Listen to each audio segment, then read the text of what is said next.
We're effectively run in this country by a bunch of childless cat ladies. I gotta be honest with you, I don't really care what happens to Ukraine one way or another. Donald Trump's supporters are not violent people. Our nominee for the office of Vice President of the United States, Senator J.D. Politics is like a circus. Some train, some cheer, and some bow so low that they can't stand up. Welcome to the latest episode of the Great MAGA Show, where the main talent is not to convince, but to applaud at the right moment. Trump has a candid conversation with J.D. Vance.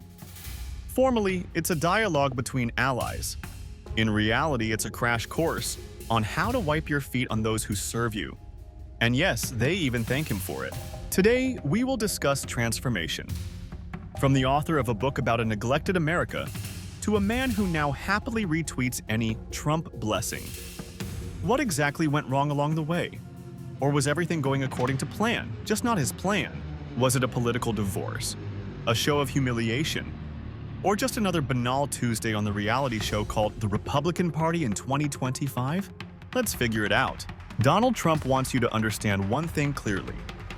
Republican candidates don't just respect him, they literally cling to him. Without him, they are like Wi-Fi without the internet. And he doesn't just guess this, he demonstrates it publicly. J.D. Vance? J.D.? Where's J.D.?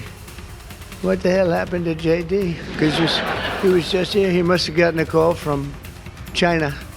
At a rally in Ohio, ostensibly organized in support of Senate candidate J.D. Vance, Trump, as usual, decided that he was the main attraction. As for Vance, Vance was there more as a microphone stand, for show, to create the illusion that the rally was about something other than Trump. And Trump didn't stand on ceremony. He told the crowd outright that Vance was literally kissing his ass, so much did he need his blessing. The quote is almost verbatim. "JD kisses my ass, he needs my support so badly." That's Trump-style political tenderness for you. This phrase was used in the context of a New York Times article, which said that Vance didn't really invite Trump to the rally. He didn't write to him, beg him, or persuade him. He just got a notification from Trump's campaign team one day. "We're going to Ohio. Get ready." It's a typical situation where the guest invited himself, chose the date, and now the host is pretending to be happy. Needless to say, these stops on Trump's campaign trail are always a one-man show about Trump. He spends about as much time on the candidates themselves as a waiter spends describing napkins in a restaurant. Everything else is a monologue about himself, about his genius, his former greatness, and how everyone around him envies him. We are going to make America great again. Our first task is to make America safe again. Right here in Ohio, our once great cities are now scenes of horror, riddled with bullet holes and soaked in blood. But even by Trump's standards, Vance got a particularly generous treatment. He wasn't just ignored, he was openly and bluntly humiliated in public. So much so that even his former party colleagues were shocked. Barbara Comstock, a former congresswoman from Virginia, couldn't hold back. He made J.D. Vance look like a mouse, not a man. And according to her, it didn't look like politics, but like humiliation on live TV. That's the whole story. A man who once called Trump a disaster is now swallowing insults without a chaser, because the bet has been made, and there is no turning back. But Trump had good advice. He told him, just have fun, and you know what? It seems like he did. I want to answer the question, but I want to actually give an introduction to myself a little bit because I recognize a lot of Americans don't know who either one of us are. That's how you get the single cat ladies back on your side. It is difficult to imagine that Trump's characterization of Vance as nothing more than a lackey has helped him in his surprisingly competitive race against Democrat Tim Ryan. An old but relevant principle comes to mind: the dirtier the game, the higher the stakes. But even if Vance is not entirely dissatisfied with this role, this image is clearly not going to appeal to voters who want to see a strong and independent leader in their candidate, rather than someone standing in the shadow of a larger figure. Even among voters who are enthusiastic about Trump, the image of Vance as a sycophant is far from the image that would inspire them to support him. After all, even if you support Trump, this story of his allies literally groveling for his favor looks extremely unattractive. It's more like a theatrical scene where one actor overshadows everyone else. But that doesn't matter to Trump. He continues on his path, completely ignoring such nuances.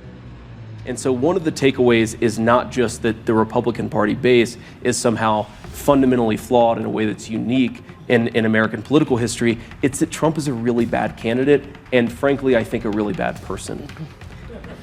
Of course, he came to Ohio, supposedly to help Vance in his election campaign. But on closer inspection, it becomes clear that this whole situation is not so much about helping Vance as it is about Trump's desire to strengthen his own status. Everything Trump does is always primarily aimed at maintaining and strengthening his personal brand. He doesn't just organize a rally or campaign for someone else. He uses these events to remind everyone once again of his exceptionality. And here it is worth returning to a phrase Trump said more than 30 years ago. The show is Trump, and it's sold out performances all over the world.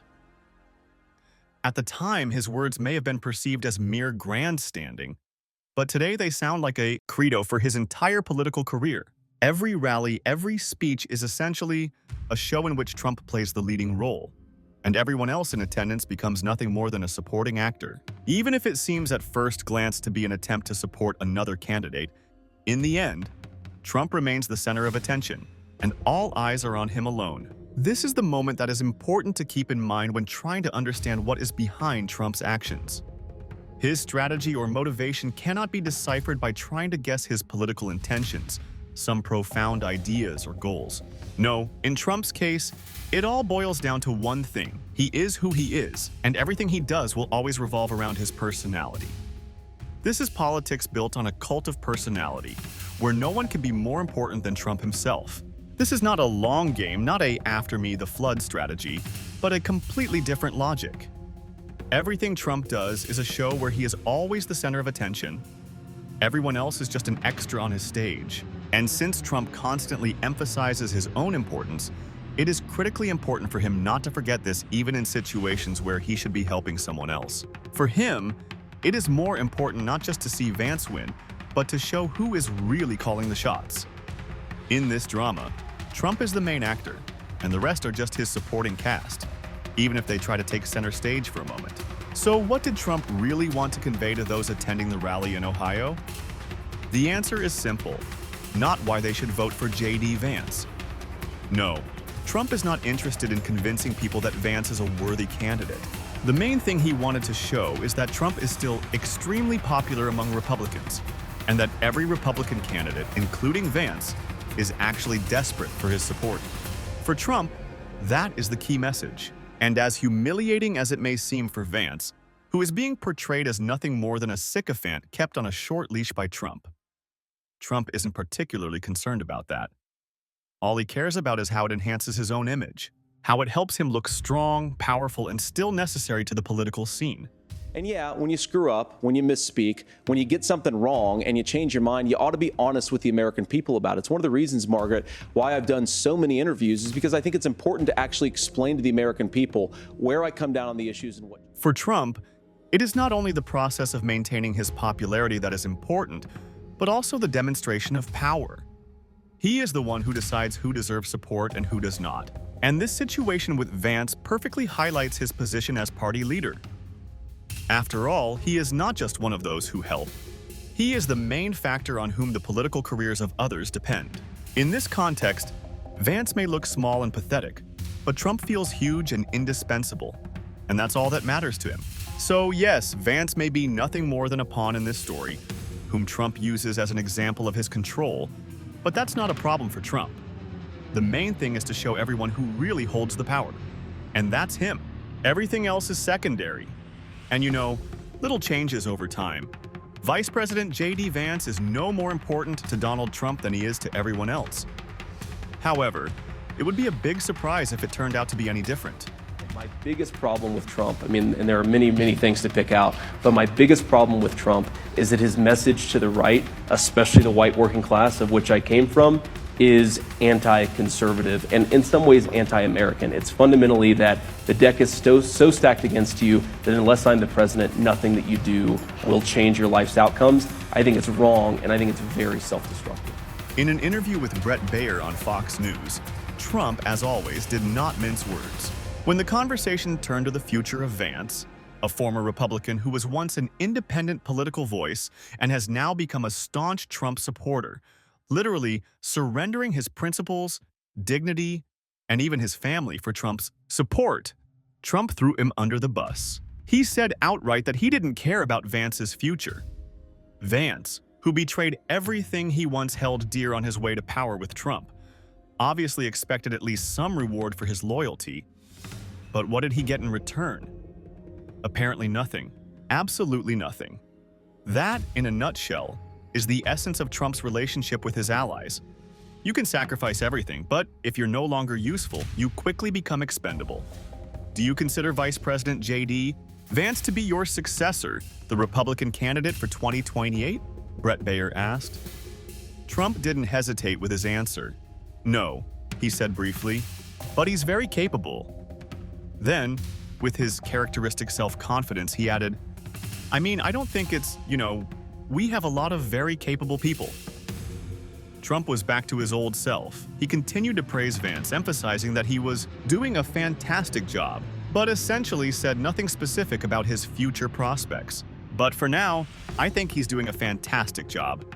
It's too early. We're just getting started.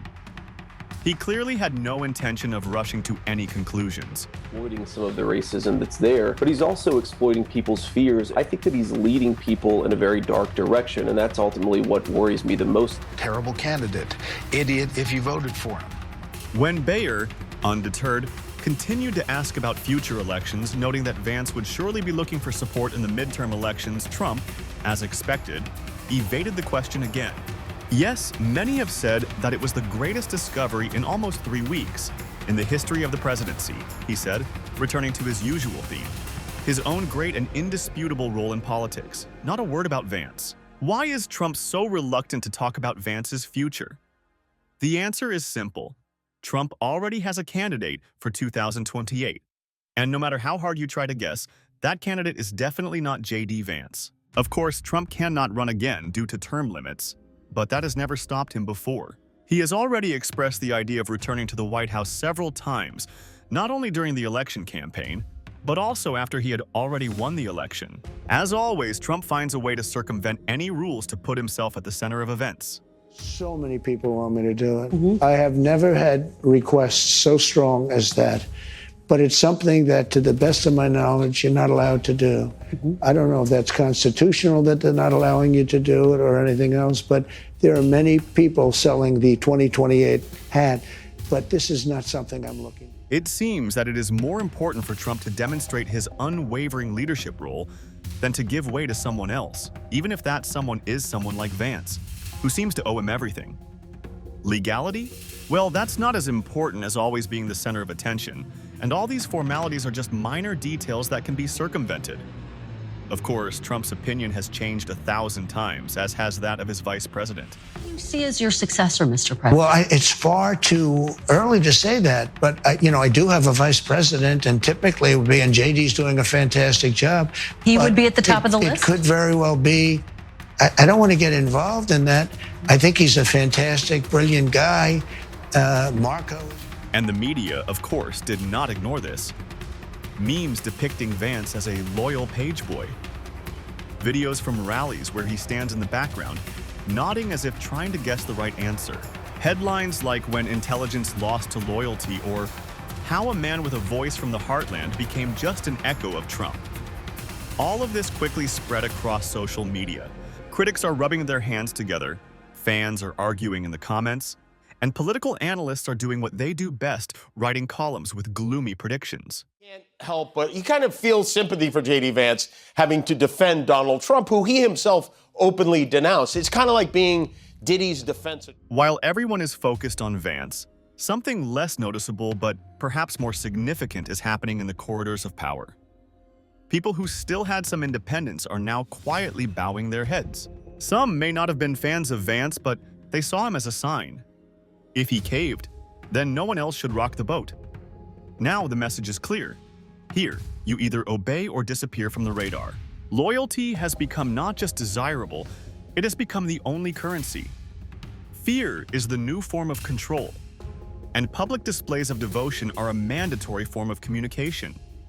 Everything else is considered suspicious. Perhaps Vance thought he was playing for survival, that if he endured a little longer, he would regain his reputation. But the trouble is, in a game like this, you lose your face quickly, and it comes back. If it comes back at all, extremely rarely. Because as soon as you agree to be part of this system, you are no longer perceived as an individual. You are no longer a person, you are a function. And as soon as you cease to be a useful function, you are simply replaced. Vance was at one point very critical of Trump, calling him, quote, unfit for office. He called him a, quote, cynical a-hole. There is definitely an element of Donald Trump's support that has its basis in racism or xenophobia. So the next time you see Vance standing at a rally next to Trump, nodding with the look of someone who is physically present but mentally elsewhere, remember? This is not just a politician, this is a lesson. A lesson about how easy it is to lose your voice when you try to speak two languages at once. About how quickly you can go from being a storyteller to a prop. And about how, in a system where loyalty is more important than conviction, even the loudest voice can become nothing more than an echo of someone else's words. Or maybe it was all part of the plan. Only now, no one can say for sure whose plan it was, his or someone else's. The silence in which he now works speaks louder than any words. Yeah, he said some bad things about me, but that was before he knew me, and then he fell in love.